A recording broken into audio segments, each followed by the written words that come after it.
Assalamualaikum warahmatullahi wabarakatuh. Halo anak-anak ibu, perkenalkan nama Ibu Safrina. Baiklah, pada video pembelajaran kali ini kita akan belajar tentang hukum halal dan haram. Baiklah, sebelum kita memulai pembelajaran, kita sama-sama membaca doa belajar dulu ya. Bismillahirrahmanirrahim. Rabbi zidni ilman warzuqni fahman. Ya Allah, tambahkanlah aku ilmu dan berikanlah aku rezeki akan kepahaman. Amin ya rabbal alamin. Baiklah, kita akan memulai belajar tentang hukum halal dan haram. Perlu kalian ketahui, semua hal atau segala sesuatu asalnya boleh, kecuali semua hal atau segala sesuatu yang sudah diharamkan oleh Allah Subhanahu wa Ta'ala dalam Al-Quran atau melalui hadis Nabi Sallallahu Alaihi Wasallam. Zat asalnya, Allah Subhanahu wa Ta'ala telah menetapkan sesuatu yang haram karena zatnya, seperti bangkai, darah, dan babi. Allah berfirman, A'udzubillahi minasyaitonirrajim. Bismillahirrahmanirrahim. Innama harrama alaikumul maitatu waddama wa lahmal khinzir wa ma uhilla bihi li ghairillah. Faman ittara ghaira baghin wa la 'adin fala isma alaih. Innallaha ghafurur rahim. Sadaqallahul azim. Yang artinya, sesungguhnya dia hanya mengharamkan atasmu bangkai, darah, daging babi, dan daging hewan yang disembelih dengan menyebut selain dari nama Allah.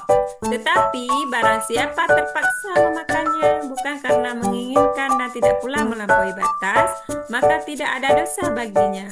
Sungguh Allah Maha Pengampun dan Maha Penyayang. Quran Surah Al-Baqarah ayat 173.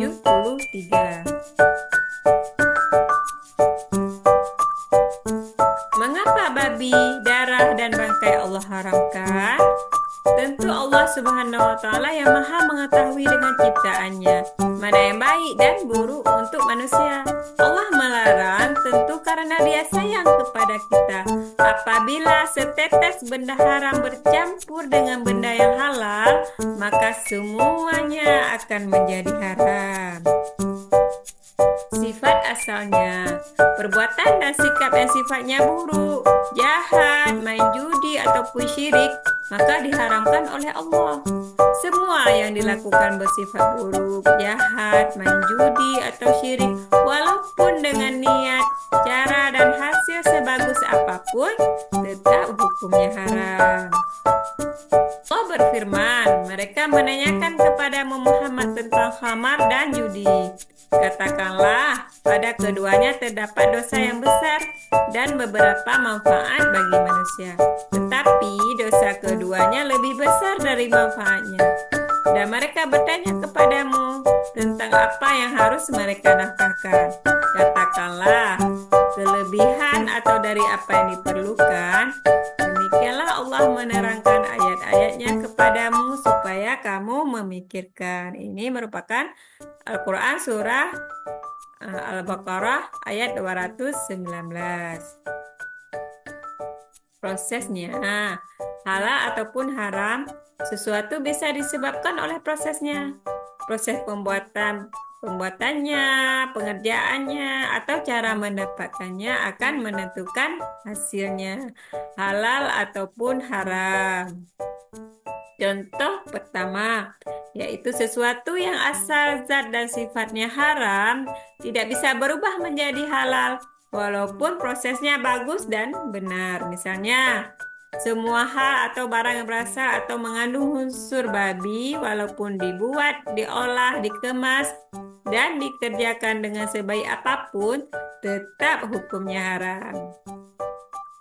Contoh kedua, sesuatu yang zat dan sifat asalnya baik, jika prosesnya tidak memenuhi syarat-syarat, hasilnya juga haram. Misalnya, membeli gurami bakar dari sebuah restoran, ikan tersebut dibakar di perapian bekas membakar daging babi. Maka ikan gurami yang semuanya halal akan menjadi haram.